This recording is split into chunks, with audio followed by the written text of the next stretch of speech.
Nous sommes aujourd'hui dans ce studio avec professeur Daouda Ndiaye Djaraf. Vous le savez, lui, il est docteur en sciences de l'éducation, il est juriste. Et aussi avec Thierno Talla, Mamadou Thierno Talla, directeur de publication de Tout Info. Tout Info, c'est un nouveau groupe de presse que Thierno Talla dirige. D'ailleurs, à partir du 2 juin, Thierno Talla va sortir un journal qui va parler de l'économie, exclusivement sur l'économie. À ces temps de Covid, l'économie est devenue au cœur de tout ce qui se fait dans le monde, vous le savez, parce que le coronavirus a bloqué le monde, a bloqué toutes les activités mondiales, entre guillemets. Vous le savez, ce virus aujourd'hui fait qu'aujourd'hui, que nous sommes dans ce studio, encore pour reparler de ça, mais sur un autre angle. Vous le savez, le Sénégal, la semaine prochaine, le 2 juin, normalement, c'est la rentrée des classes. Nous avons vu aujourd'hui comment les enseignants repartent dans les régions pour reprendre les cours. Le gouvernement a pris cette décision. Mais il y a beaucoup d'appréhension par rapport à cette ouverture des classes, compte tenu de la maladie qui est contagieuse, compte tenu du fait qu'il y a beaucoup de gens peut-être qui ont la maladie et qui ne le savent pas. Professeur Daouda Ndiaye, vous êtes docteur en sciences de l'éducation. Quand ces genres de pandémies arrivent dans un pays et que ça fait autant de ravages, autant de contagions, quelles sont les mesures qu'il faut prendre pour éviter que les enfants ne soient exposés? Je pense que les premières mesures, Alassane, je vous remercie déjà de m'avoir invité et de m'avoir donné aussi cette opportunité de partager un certain nombre d'idées dans des moments très difficiles que traverse notre pays. Je tenais aussi à remercier M. Talla, donc avec qui je partage ce plateau. Donc le Sénégal a toujours été une référence. Notons que les premières écoles françaises ouvertes au Sénégal en 1816, c'est l'école mutuelle de Saint-Louis du Sénégal. Avant cette école, il y a eu l'école de Pire, Khalé Amar Fall, donc au XVIe siècle. Donc nous avons une tradition éducative qui est axée à la fois sur la transmission du savoir et la protection de l'individu. Et donc ce qui se passe aujourd'hui pour la rentrée, on se pose des questions parce que la maladie évolue, paradoxalement. On se pose des questions sur la rentrée du 2 juin parce que simplement, de l'autre côté, on a aussi des étudiants dont les cours ont été différés parce que tout simplement les conditions ne sont pas réunies. Donc une sorte de paradoxe qui nous questionne. Qui nous questionne parce que on a vu au terminus de Liberté 5 un entassement des enseignants alors que ce problème aurait pu être évité.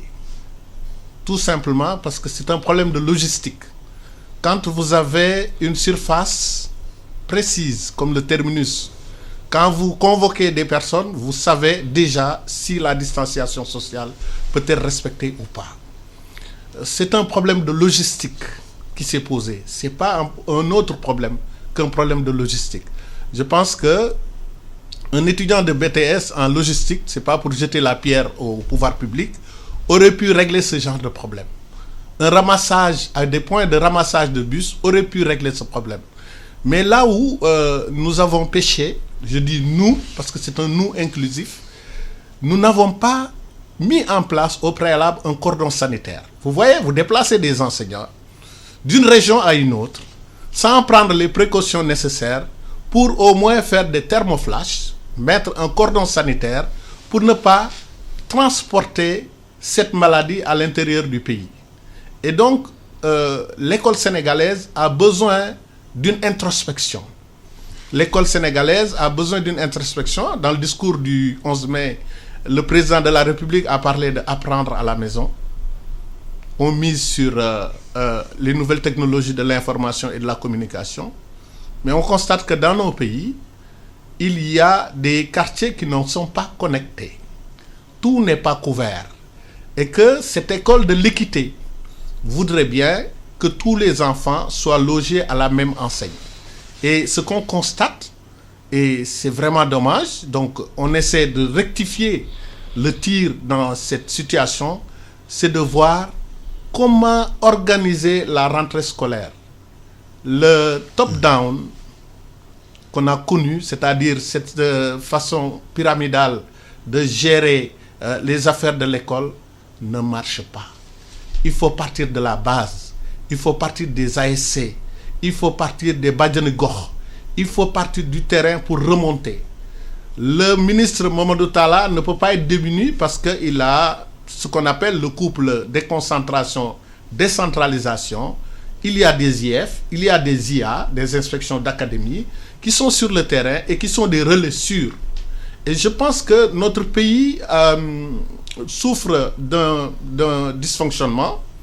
Il y a énormément donc d'abris provisoires et nous pensons que cette école, cette continuité, ce principe de continuité pédagogique aura du mal à prendre forme. Pourquoi? Parce que dans les zones comme la Casamance, vous avez la saison des pluies qui commence très tôt. Et donc, on se pose la question aussi de savoir comment assurer cette continuité pédagogique dans cette condition. Sachant que sociologiquement, dans notre pays, les jeunes, pendant les périodes de vacances, sont une force de travail d'appoint au milieu rural. Les jeunes vont aider les parents aux travaux champêtres. Donc, comment organiser cette école? C'est une question qu'on se pose. Et je pense que aussi, on a le droit d'interroger les contenus d'enseignement. C'est pas tout de sauver une année scolaire en mettant des classes d'examen, en insistant pour avoir pour décrocher un baccalauréat. On décroche un baccalauréat après avoir satisfait un socle de compétences. Il faut un socle de compétences pour assurer le taux de promotion du baccalauréat à l'enseignement supérieur. Et lorsqu'on insiste pour décrocher, pour amputer une partie du programme, ça veut dire quoi? Ça veut dire que les étudiants vont avoir leur bac en poche avec des lacunes. Et donc, bon, c'est une question qui nous interpelle tous. Thierno Talla, vous êtes le directeur du groupe TIM, Tout Info Média, fondateur du site www.toutinfo.net. Et aujourd'hui, c'est la rentrée des classes la semaine prochaine. Beaucoup de parents ont des inquiétudes. Est-ce que c'est légitime? Merci Alassane, je vous remercie de m'avoir invité. Forcément, l'inquiétude des parents d'élèves est justifiée. Surtout que pour la première fois au monde ou au Sénégal, en tout cas, c'est la première fois qu'on fait face à un virus invisible mais qui fait des dégâts terribles de partout dans le monde. Donc c'est légitime qu'ils soient inquiets. Maintenant, je pense qu'il y a plusieurs choses qui font cela et je pense qu'il faut rectifier. Je pense que la communication officielle, à mon avis, elle est abusive. C'est-à-dire, tout le monde maintenant a des problèmes à partir de 10 heures. Parce que c'est le décompte macabre qu'il faut écouter en français, en wolof. Et c'est les mêmes personnes qu'on voit lire ces communiqués. Donc, les gens, ils sont déboussolés. Or, à mon avis, c'est vrai que ce virus-là, il fait des morts, mais quand on voit le taux de létalité, il est faible. C'est 1% ou 1,1%. À travers le monde, c'est 6%. Mais on en parle tellement que finalement, mais tout le monde a peur. Donc, ces parents d'élèves, ils ont raison d'avoir peur pour leurs enfants, d'avoir peur pour eux-mêmes. Alors qu'au fond, quand on regarde bien les statistiques, le virus, il tue beaucoup plus les personnes du 3e âge que les adolescents ou les jeunes adultes. Donc je pense que si on revoit la communication, c'est vrai, on dit oui, les médecins, ils le répètent, il faut des mesures barrières, il faut se laver les mains, il faut être à une distance physique respectable. Moi, je préfère distanciation physique que distanciation sociale, parce qu'on voit qu'au niveau des familles, au niveau des trucs, les gens, ils se rapprochent davantage. Donc, distanciation physique, certes, mais aussi rapprochement social. Donc, si on respecte ces mesures-là, en principe, on ne devrait pas être attaqué par le virus. Donc, je pense que si on revoit cette communication, les gens seront moins inquiets, ils vont observer les mesures de sécurité et ils vont continuer à être disciplinés et à pouvoir échapper à cette maladie-là. Ils ont raison aussi d'être inquiets, ces parents d'élèves-là, parce que la rentrée ne concerne que les classes d'examen. Moi, mon souci, c'est que fera-t-on des autres élèves qui sont dans les autres classes?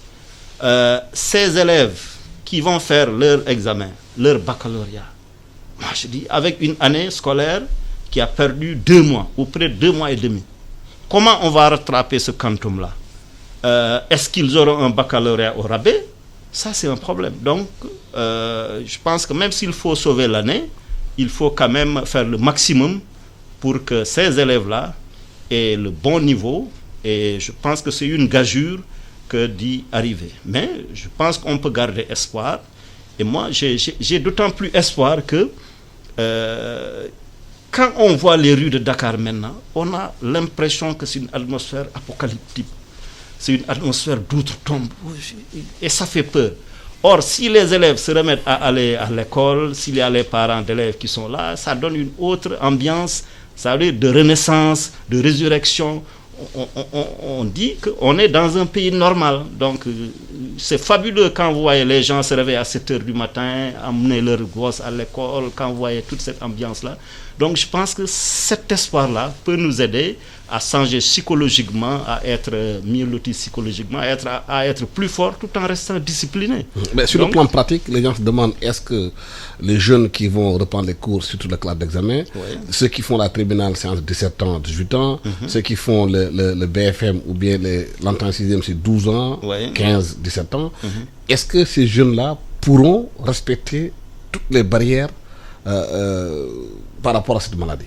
Si l'on en croit le ministre de l'Éducation nationale et les autorités administratives, les préfets et les gouverneurs, toutes les mesures ont été prises pour permettre une rentrée correcte. Si j'en crois les différents reportages qu'on voit à travers les télés, qu'on entend à travers les radios, on peut espérer, et je pense qu'il y a la logistique qu'il faut, et ça devrait leur permettre de corriger ce qui s'est passé l'autre jour.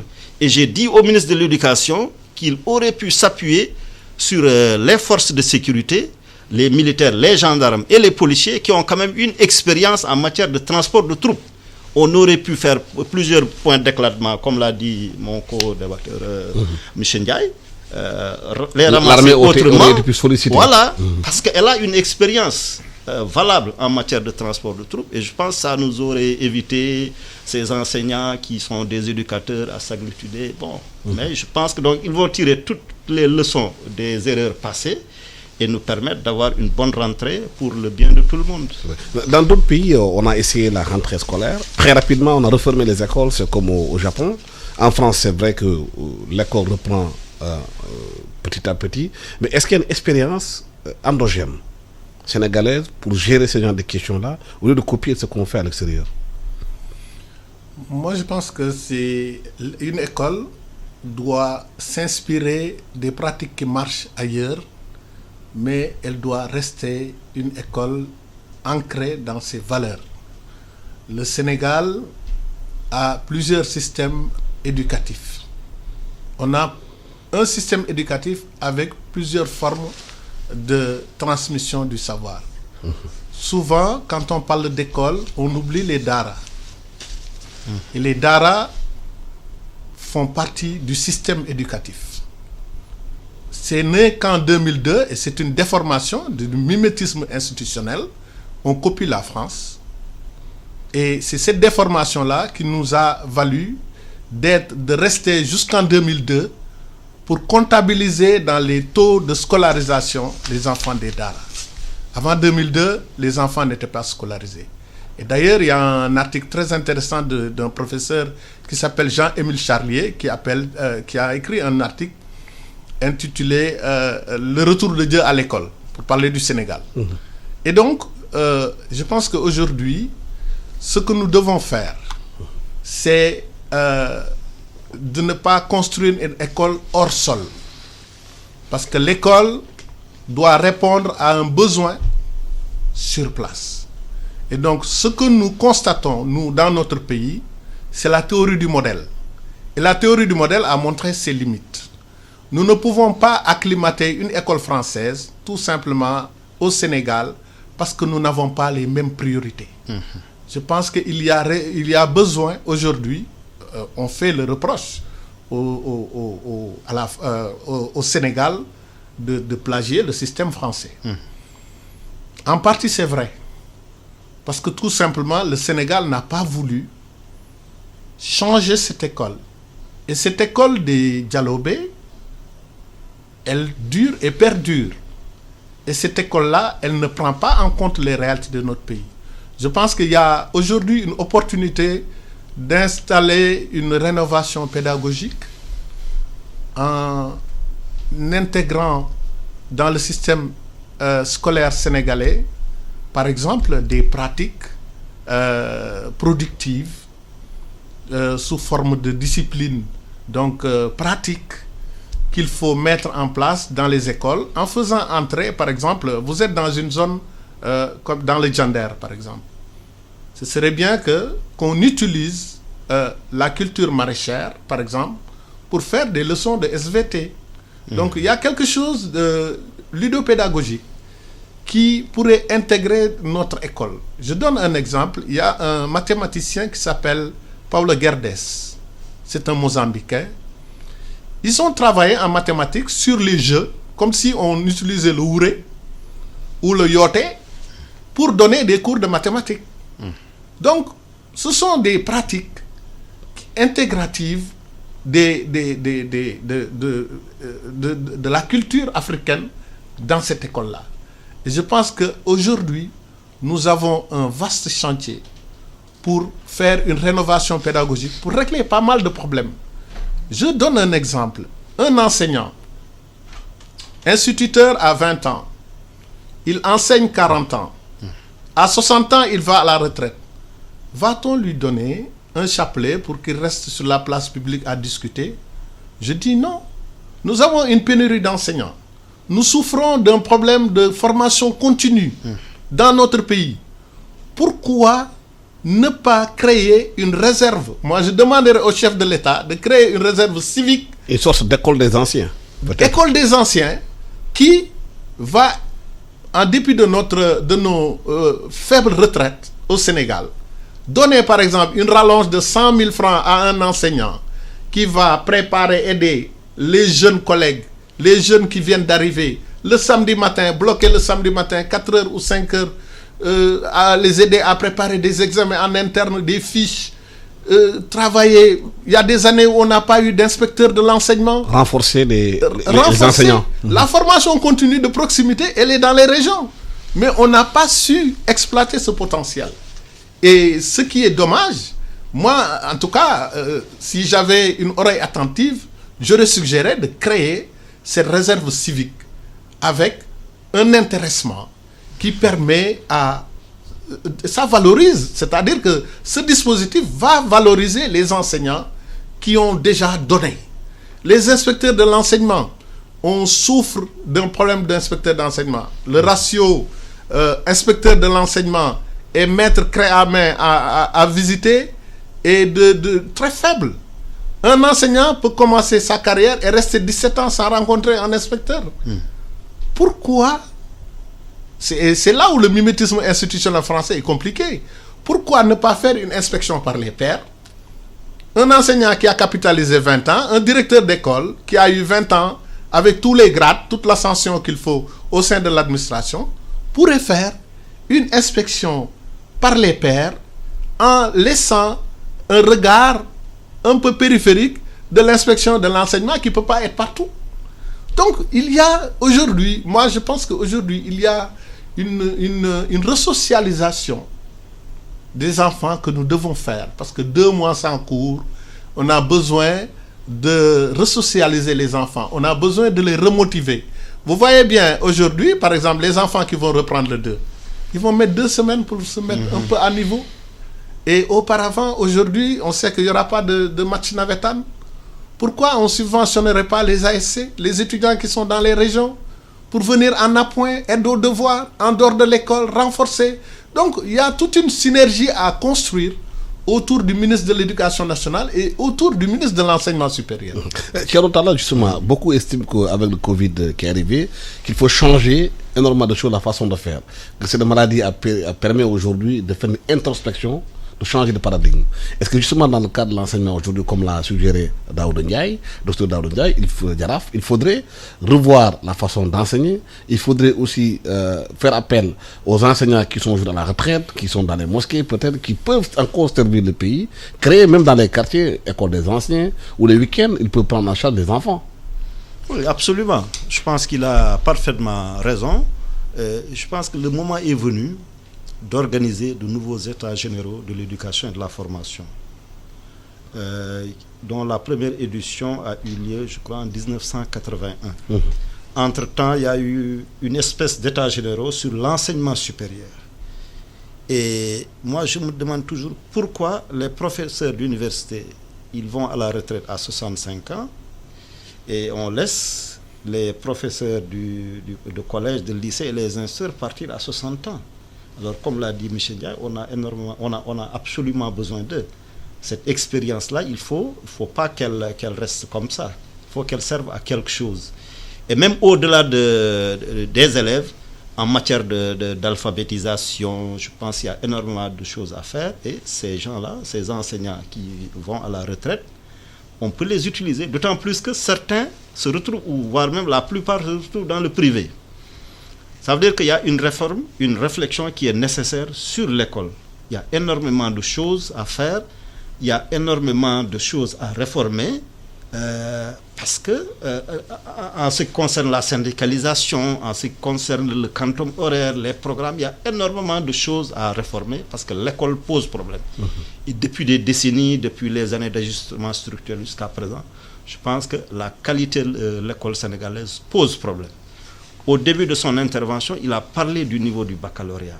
Je pense que jusqu'en 1977, le baccalauréat sénégalais était homologué avec le baccalauréat français, ce qui fait que ça permettait aux bacheliers sénégalais d'aller à Bordeaux ou en France continuer leurs études. Et c'est même arrivé en 1968 lors de la grande grève. Finalement, le président Senghor a pris les meilleurs élèves sénégalais, ceux qu'on considérait par les meilleurs, les Mamoussé Diagne, les Sémou Pathé Gueye. Je pense qu'il y avait Feu Hassan Diagne et son épouse. Ils sont allés faire le baccalauréat à Bordeaux et ils ont réussi avec brio. Je pense même qu'ils faisaient partie des premiers. Pour dire donc qu'il y avait une qualité pour le baccalauréat. Mais on se rend compte que depuis une trentaine d'années, que le niveau a baissé. Et qu'il est temps qu'on remette l'école au centre des questions nationales. Je pense que la Covid a montré que les questions sociales sont devenues extrêmement importantes, sont devenues même plus importantes à la limite que les questions économiques. L'éducation, la santé, je pense que c'est devenu central. Et je pense qu'en ces matières-là, c'est Cuba qui est devenu la référence. Un petit pays sous-développé qui a quand même porté assistance à l'Italie et à l'Angola, quelque chose comme ça. Donc, c'est ça une des vertus de cette Covid-là. Donc, l'école, à mon avis, elle doit revenir centrale. Chaque fois que je parle avec des enseignants, ils me disent « Oui, les enfants coréens, ils font 1100 heures d'enseignement, de cours par an. Pourquoi on ne le ferait pas ?» Il y a le problème des fêtes scolaires, Noël, etc. Donc, le problème du quantum, le problème des vacances. Moi, j'ai toujours dit aux enseignants, pour les taquiner, je pense que vous êtes les fonctionnaires les plus heureux au monde parce que vous êtes ceux qui se reposent le plus. Parce que vous avez au moins 90 jours de repos dans l'année. Si vous mettez les fêtes de Noël, les fêtes de Pâques, les grandes vacances, est-ce que ce temps-là, on ne pourrait pas le réduire ou à tout le moins l'utiliser à faire autre chose, à alphabétiser des adultes, à rendre beaucoup plus performants les élèves qui ont un niveau faible, etc. Donc je pense qu'il y a une réflexion qui est à mener. Et à mon avis, tant qu'on ne mettra pas l'école au centre de nos activités, au centre des questions les plus importantes au Sénégal, on n'avancera pas. Et on sait qu'un pays sans éducation ne pourra jamais avancer. Je pense qu'il y a beaucoup de gens qui l'ont dit, Bill Gates, Nelson Mandela et tout. Et à mon avis, l'État peut encore faire de gros efforts. C'est vrai que le budget de l'éducation nationale est extrêmement... C'est le deuxième budget après celui du ministère de l'Équité, etc. Mais il y a encore des choses à faire. Il y a encore des économies qu'on peut faire. Par exemple, moi, je verrais bien, je ne sais pas, une modification du fonctionnement du Conseil économique et social et environnemental, du Haut Conseil. Est-ce qu'on ne mettrait pas dans ces institutions-là des gens qui y siégeraient bénévolement? Parce qu'il y a des gens du troisième âge, on a parlé de l'école du troisième âge, des gens qui sont là, qui sont anciens ministres, anciens DG, anciens inspecteurs, anciens instituteurs, qui ont une expérience valable et qui ont envie de la faire partager avec d'autres Sénégalais. Mais ces gens-là, on peut les utiliser dans ces institutions-là et libérer les milliards qu'ils nous coûtent et les mettre au service de l'école. Oui, on n'a pas d'adaptabilité. Parce que tout le monde reconnaît l'intelligence des Sénégalais, mais il faut qu'on ait beaucoup de Souleymane Bachir Diagne, beaucoup de Mamoussé, beaucoup de El Hadj Ibrahima Sall, je ne sais pas, et j'en passe, beaucoup de Abdoul Mbaye. Avec la Covid, on a beaucoup parlé d'adaptabilité. Est-ce que vous pensez qu'aujourd'hui, comme l'a suggéré Dr Daouda Ndiaye, que dans les régions, dans chaque région, l'école peut servir un peu à valoriser la culture locale? Par exemple, si on dit à Djender, les gens doivent faire de la pêche, on dit à Sindjoubambe ou bien à Kanel ou à Matam, on peut prendre les élèves pour les enseigner comment cultiver, comment faire la terre, et inclure ces genres de modules dans la formation des enfants. Oui, et je vais reprendre un peu je vais emprunter ça au vocabulaire des maoïstes. Là, à l'époque, ils parlaient de ENDP.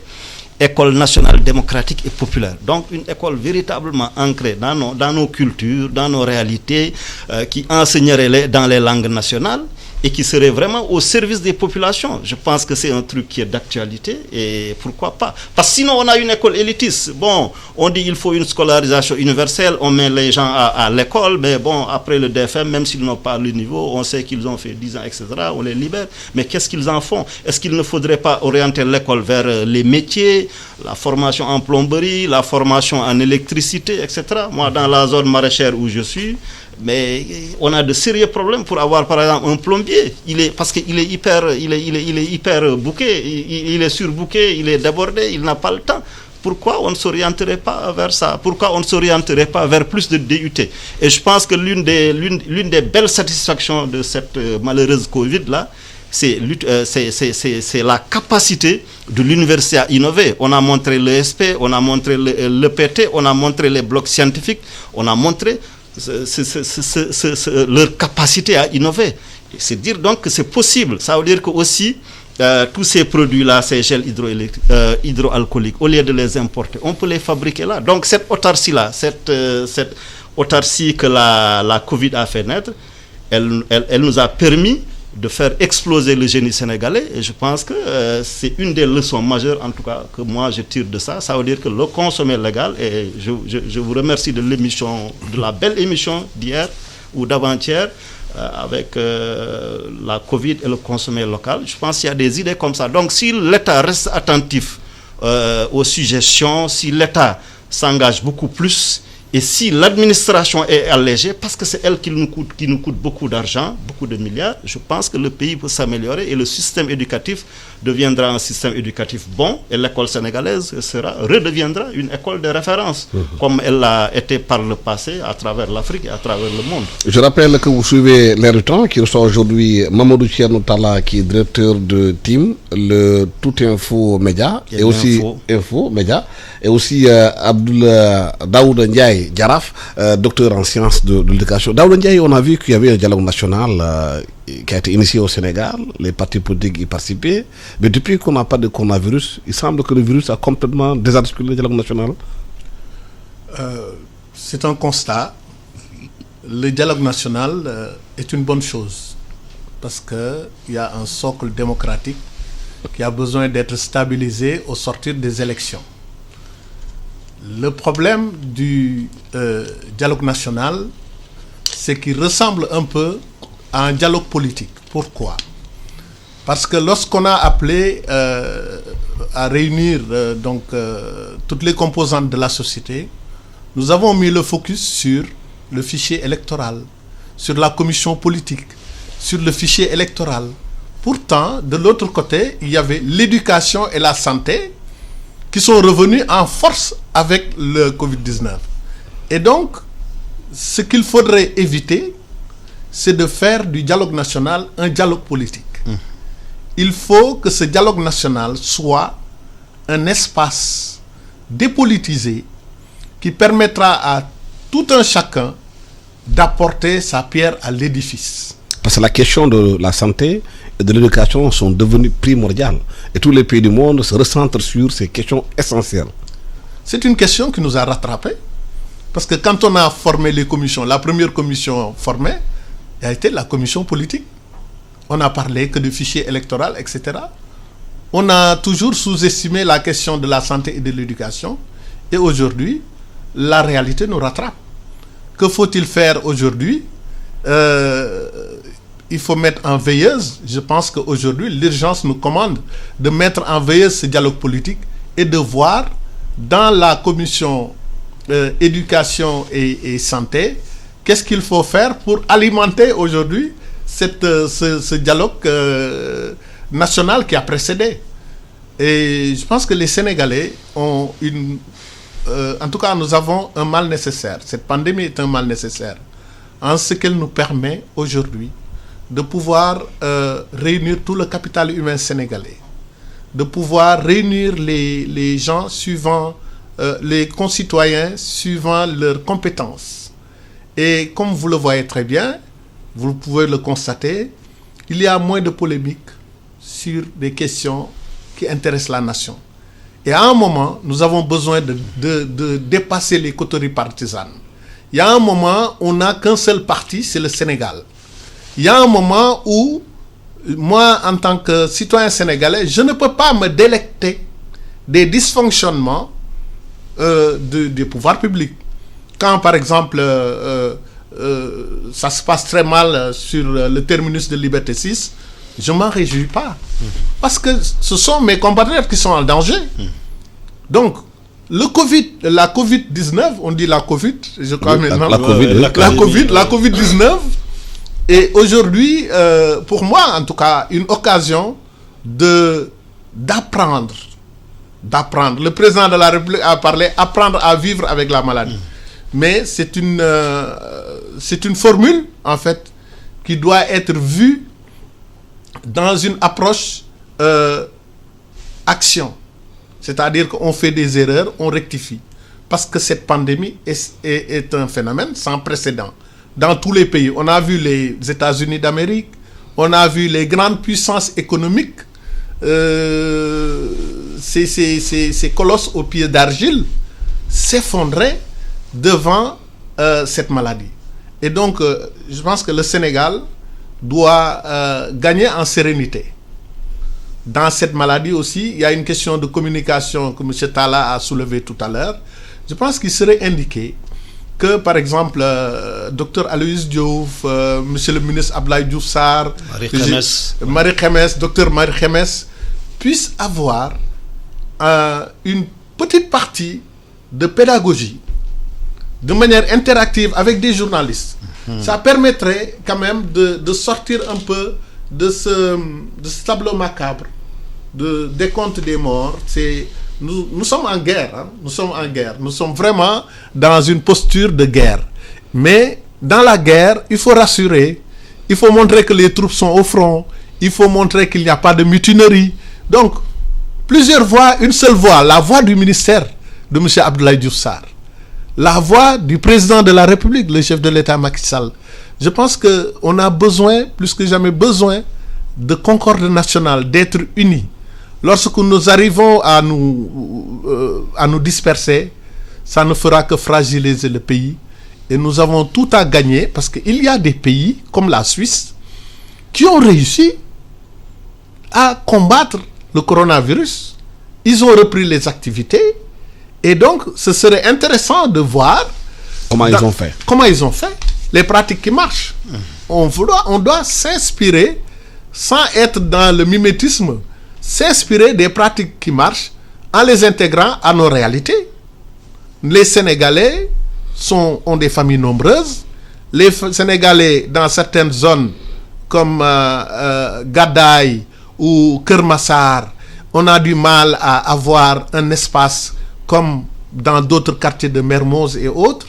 Les gens ont l'habitude d'être entassés. Donc, il est très difficile d'assurer une égalité de traitement dans cette situation. Et notre rôle, en tout cas, le rôle des pouvoirs publics aujourd'hui, c'est de faire baisser cette psychose, de faire baisser cette peur, parce que la peur, elle inhibe. Elle inhibe. Je ne veux pas anticiper sur des questions économiques, mais la peur, c'est un mauvais compagnon dans des situations aussi difficiles. Thierno Talla, cette maladie a montré la qualité du Sénégal par rapport à sa médecine. On a vu quand même que la faculté de médecine au Sénégal a produit vraiment de vrais médecins qui font face à cette Covid parce qu'ils sont au front. Est-ce qu'aujourd'hui, vous pensez qu'on doit davantage relever les plateaux techniques des hôpitaux, des dispensaires, jusqu'au point le plus reculé, pour que quand on a une maladie à Kédougou, qu'on ne soit pas obligé de quitter Kédougou, de venir jusqu'à Dakar? Oui, comme vous l'avez dit, c'est-à-dire, moi ce que je retiens et comme vertu de cette Covid, c'est qu'elle remet au goût du jour les questions sociales, l'éducation et la santé. C'est-à-dire, sans elle, on ne peut, il n'y a pas de médecin, sans elle, il n'y a pas de vie économique, sans elle, il n'y a rien. Sans la santé, on ne peut rien faire. Donc, il faut qu'elle redevienne centrale. Pour qu'elle redevienne centrale, il faut qu'elle soit mise comme question prioritaire. Vous l'avez dit, au Sénégal, quand on est malade, c'est pratiquement, on est obligé de venir à Dakar. Et ceux qui sont fortunés, ils vont le plus souvent en France, en Tunisie ou au Maroc. Or, l'absurdité, c'est que beaucoup d'étudiants marocains, beaucoup de médecins marocains ont été formés à Dakar. Donc, qu'est-ce qui nous différencie d'eux? C'est peut-être la qualité du plateau technique. Ça demande des milliards. On vous dit par exemple qu'il pour faire un hôpital, il faut au moins 6 milliards, etc. Et tout. Est-ce que l'État ne pourrait pas inciter les opérateurs économiques à investir massivement dans la santé, dans les cliniques? C'est vrai que la médecine privée se développe, mais afin que toutes les installations qu'il faut, toutes les affections puissent être soignées à Dakar. Peut-être réorienter les investissements. Oui. Dans un terre qu'on a mis 6 milliards ou bien 600 milliards dans un terre, oui, il y a combien d'hôpitaux on aurait pu construire? On ne sait pas quand est-ce qu'il va rouler. Bon, donc je pense qu'il y a eu des erreurs comme ça qu'il faut rectifier. Donc en remettant l'école et la santé au cœur de nos préoccupations. Moi, je suis toujours sidéré quand je vois nos parents du Fouta quitter, venir se faire soigner à Dakar. Alors qu'il y a l'hôpital de Ourossogui, il y a l'hôpital de Matam, il y a l'hôpital de Niou. Simplement parce qu'il n'y a rien dans ces hôpitaux-là. Le plateau technique est faible et en général, le personnel de santé ne souhaite pas y aller. Or, à l'époque, au début, quand ces hôpitaux-là ont démarré, c'est des militaires qui y étaient affectés. Moi, je me suis toujours demandé pourquoi l'État ne pourrait pas former une académie militaire de la santé. Il paraît que cela existe en Égypte, afin qu'on puisse former à tous les niveaux de la santé, du garçon de salle, du laborantin au professeur de médecine, et que ce personnel-là soit affecté dans les régions. J'ai lu récemment un hommage rendu à un gynécologue, le seul qui était à Kolda. Voilà, c'est un problème. Alors que peut-être qu'il y a des gynécologues qui sont là à Dakar, mais qui ne sont pas utilisés à bon escient. Donc, comme je dis, la vertu de la Covid, c'est d'avoir ramené ces questions de santé et d'éducation au cœur de nos préoccupations et se dire que c'est dans ces secteurs-là qu'on devrait investir. En quoi faisant, je pense qu'il y a des niches, comme je l'ai dit, ces institutions, je ne dis pas qu'elles sont inutiles, le CSE et tout, mais on peut les valoriser autrement, on peut les rendre moins budgétivores et orienter leur budget dans la santé et dans l'éducation. Je pense que ce ne serait qu'un gain pour le Sénégal. Oui. Pour aujourd'hui, beaucoup estiment que nous sommes dans une crise sanitaire, mais doublée d'une crise économique. Que si on sort de cette Covid, si on ne fait pas attention, les conséquences économiques seront beaucoup plus nombreuses que les conséquences sanitaires. Alassane, aujourd'hui, les conséquences économiques sont là. Nous les vivons en direct. Nous ne perdons pas de vue qu'au Sénégal, les transferts des migrants à destination des familles, c'est 10% du PIB. Les transferts, donc, on a vu l'Europe confinée. Donc, c'est des familles qui subissent les contre-coups de cette crise à partir de l'Europe. Ici, sur place, au Sénégal, le président de la République a mis en place une procédure de chômage technique et rémunération. Mais quand on voit dans notre pays la structure du salariat, le secteur informel, il est tellement important. 97%. 97%, quand vous voyez... Selon l'ANSD. Donc l'ANSD, 97%. Donc quand vous voyez ces chiffres, vous vous dites, mais aujourd'hui, ces 70% concernent qui? Et donc, nous devons, en tout cas, c'est Lacordaire qui enseignait, qu'entre le fort et le faible, la liberté opprime, la loi libère. Cette forme de catéchisme laïque devrait amener l'État à plus de dirigisme à plus d'intervention, en mettant en place des mesures d'accompagnement qui vont servir à maintenir la production et l'emploi. C'est-à-dire qu'aujourd'hui, nous devons envisager une synergie forte entre la Caisse de dépôt et de consignation, entre la BNDE, donc pour soutenir les PME, nous avons besoin de la DER, nous avons besoin de l'ANPEJ. Il y a les plus faibles ont besoin, en tout cas les plus faibles unités économiques ont besoin de subventions. Les plus faibles, donc les PME ont besoin d'accès au crédit. Donc, une facilité d'accès au crédit avec une garantie. Mais ce qui m'étonne un peu dans notre pays, et donc la crise est passée par là, on a tâtonné un peu. Et en tout cas, dans l'orthodoxie de la politique budgétaire, lorsqu'il y a un ralentissement de l'activité économique, je vois M. Talla sourire, quand on a un ralentissement de l'activité économique, le salut ne peut venir que de l'État. Et ce qu'on constate pour faire redémarrer les activités économiques, moi en tout cas, j'aurais proposé de faire des transferts d'argent plutôt que d'acheter du riz. Pourquoi? Parce qu'en faisant des transferts d'argent, l'économie de proximité va bouger. Et de cette économie, on distribue, il y a une infusion de fonds publics à destination des ménages. Vous avez des ménages qui consomment, vous avez une épargne, et cette épargne va servir à rebooster l'investissement. Donc, c'est une politique, on n'invente rien, hein. C'est Paul Samuelson qui a créé donc, ce concept de deficit spending, de consommation du déficit, donc complété par Keynes. Aujourd'hui, on a plus besoin d'un État fort. On a besoin de l'État pour protéger les faibles contre les forts. Donc, dans notre pays, nous avons, en tout cas sur le plan économique, besoin d'un accompagnement très rapide de toutes les structures économiques. Parce que sinon, nous allons donc fermer boutique. Mais il faut toujours voir la réalité de la population active du Sénégal. Vous voyez par exemple, moi, il m'arrive d'intervenir au port autonome de Dakar et on constate que par exemple, il y a dans une structure 10 000 journaliers qui touchent 5 000 francs par jour. 10 000 journaliers qui travaillent dans des structures. Ces personnes-là sont dans les banlieues et autres. Mais ces personnes attendent un riz ou des vivres et donc qui ne sont pas des solutions à leurs problèmes. On ne peut pas les ramener dans certains lieux parce que c'est très dangereux de les regrouper, mais je pense qu'il faut essayer d'imaginer d'autres formes de circulation, de redémarrage de l'activité économique axée sur une distribution de moyens pour permettre de booster. Parce que, regardez, quand vous vendez des tonnes de riz à un opérateur économique ou deux, il va faire son bénéfice, mais rien ne peut le contraindre à investir cet argent qu'il a gagné. Alors que, naturellement, il y a un système d'équilibre, une forme de thermodynamique, une forme d'autorégulation qui fait que, par exemple, lorsque vous envoyez des transferts d'argent à des Sénégalais, tout marche.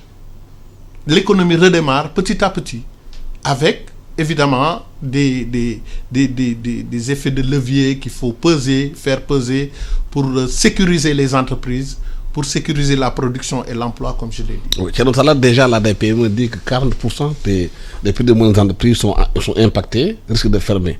Comment faire pour redémarrer l'économie? Merci, Alassane. Je pense que c'est très simple. C'est-à-dire, la Covid a montré que le génie sénégalais existait et qu'il ne demandait qu'à être valorisé. On l'a vu avec les masques, on l'a vu avec le gel. Maintenant, le problème, je pense, comme il l'a dit, c'est l'État. L'État qui doit se recentrer, qui doit être beaucoup plus dirigiste. L'État aussi qui doit revoir certains de ses choix. Je prends l'exemple du riz, du marché qu'on a offert à un Libanais. Je n'ai rien contre les Libanais. Mais je pense que pour un État nationaliste, ce riz-là aurait dû revenir à un Sénégalais. D'autant plus que parmi les importateurs sénégalais de riz, il y en a qui ont fait leurs preuves. Bokar Sambadje, Moustapha Tal, etc. Et j'en passe. Et ces gens-là, quand ils gagnent un marché pareil, mais l'argent qu'ils vont gagner, les bénéfices qu'ils vont réaliser, ils vont le redistribuer auprès des Sénégalais. Mais je regrette, il y a certains opérateurs, les milliards qu'ils gagnent, ils les exportent, ils les placent à l'étranger. Donc c'est un problème. Je pense qu'on aurait pu donner à chacun de ces gros importateurs-là la possibilité de quand même gagner une part de ce marché-là qui est extrêmement important. Autre paradoxe aussi, je n'ai pas entendu parler de riz local qu'on a vanté pendant toutes ces années en disant qu'on allait atteindre 1 million de tonnes de riz brisé. Je n'ai pas entendu parler du riz de la vallée. Autre paradoxe également, pour ces importateurs-là, quelqu'un me disait, mais on a de gros importateurs de riz, mais personne d'entre eux n'a une rizerie. C'est-à-dire personne parmi eux n'a investi dans la vallée. Oui. C'est un problème. Donc je pense que l'État doit se recentrer, revoir ses choix, et rectifier le tir, et promouvoir davantage le capital national. Le vrai capital national, on peut avoir plusieurs... comme je dis encore une fois, je n'ai absolument rien contre les Libanais. Peut-être même qu'ils récusent le terme de Libanais, c'est des Sénégalais. C'est des Sénégalais, oui. Mais je préférerais donner ça à un Sénégalais qui a une grande famille, qui pourrait redistribuer ça parmi les couches les plus pauvres, quelqu'un qui a une petite famille et qui va peut-être placer son argent à l'étranger. Mais on peut aussi Sénégal importer de riz et placer son argent à l'extérieur aussi. Hein? Mais c'est plutôt exceptionnel. C'est plutôt exceptionnel. Je pense que la plupart des Sénégalais qui ont leur argent, ils le redistribuent à leurs parents, à leurs neveux, etc. Et tout. Donc il y a un choix à faire.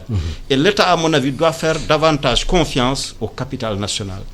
C'est-à-dire rendre la richesse vertueuse. Mais on est dans un pays où, paradoxalement, c'est-à-dire quand quelqu'un est riche, quand quelqu'un devient milliardaire, on dit, bon, il a fraudé au fisc, il a volé et tout. Alors qu'aux États-Unis, c'est le contraire. On aime valoriser les capitaines d'industrie. On aime valoriser ceux qui ont la richesse. Mais le paradoxe au Sénégal, c'est les fonctionnaires qui sont les plus riches. Oui, et le président... C'est pas les hommes d'affaires. Non, c'est ça. Les hommes d'affaires sont pauvres, les fonctionnaires sont riches. Je ne veux pas jeter la pierre aux fonctionnaires des régies financières, mais ils n'ont pas de souci d'argent. Ils n'ont pas de souci d'argent. Et c'est pourquoi, malheureusement, ou peut-être heureusement, les Sénégalais, ils préfèrent être fonctionnaires que d'aller dans le privé. Moi, j'ai pris le risque de faire un départ volontaire il y a une trentaine d'années, mais ce n'est pas évident d'être dans le privé parce que la richesse est suspecte. Être riche ici au Sénégal, c'est un problème. Quand vous dites même que vous êtes multimillionnaire, moi j'ai eu ce problème-là, on dit oui, il fait le malin, il truc. Bon, or quand on dit multimillionnaire, on ne parle pas d'argent liquide comme pourrait être tenté de le croire nos cousins sérères. Ce n'est pas de l'argent qu'on a en banque et qu'on laisse dormir, c'est le patrimoine. Tu vois. Donc je pense que l'État doit faire confiance au capital national, au CNP, à la CNES, au MEDES, etc. et à d'autres. Mais très rapidement, donc il faut changer de curseur dans ce pays. Ben, il faut changer de curseur, il faut changer, on parle beaucoup de paradigme, il faut changer de paradigme. Les règles du jeu en matière économique doivent être revues. Et dans le bon sens. C'est Fidel Castro qui théorisait donc, la détérioration de termes de l'échange en disant que nous exportons de la canne à sucre pour importer des bonbons. Nous exportons du cuir pour importer des souliers. Et aujourd'hui, on arrête. Et on a vu les résultats avec Fidel Castro. Il envoie 100 médecins en Italie pour aller soigner. C'est ça. Bien que Cuba ait été sous embargo. Donc, vous voyez qu'il y a quelque chose qui se joue dans cette crise. En tout cas, c'est une opportunité pour le Sénégal de rester un pays assez autonome sur le plan industriel. Au niveau de l'industrie pharmaceutique, il faut aller négocier des brevets. Il faut aller négocier des brevets, qu'on nous cède des brevets pour qu'on puisse commencer à fabriquer nos médicaments. Ne plus laisser le périmètre aux Indiens, ce n'est pas du patriotisme économique. Ne pas laisser le périmètre, le précaré aux Français et autres. Ce n'est pas du patriotisme économique. Nous avons besoin de protéger les Sénégalais. Nous avons besoin de protéger les Africains. Nous sommes de l'UEMOA, nous sommes de la ZECLA, nous sommes de la CEDEAO. Nous avons besoin d'une industrie africaine assez autonome. Le temps que j'ai pas terminé. Merci infiniment au professeur Daouda Ndiaye, docteur Daouda Ndiaye Djaraf. Merci aussi à Thierno Talla, journaliste et directeur de publication de Team. C'est le nouveau Tout Info Média, nouveau site, un quotidien économique qui va bientôt sortir le 2 juin. Merci à Biran, merci à la partie technique. Au micro, Alassane Samba Diop. Excellent dimanche à tous.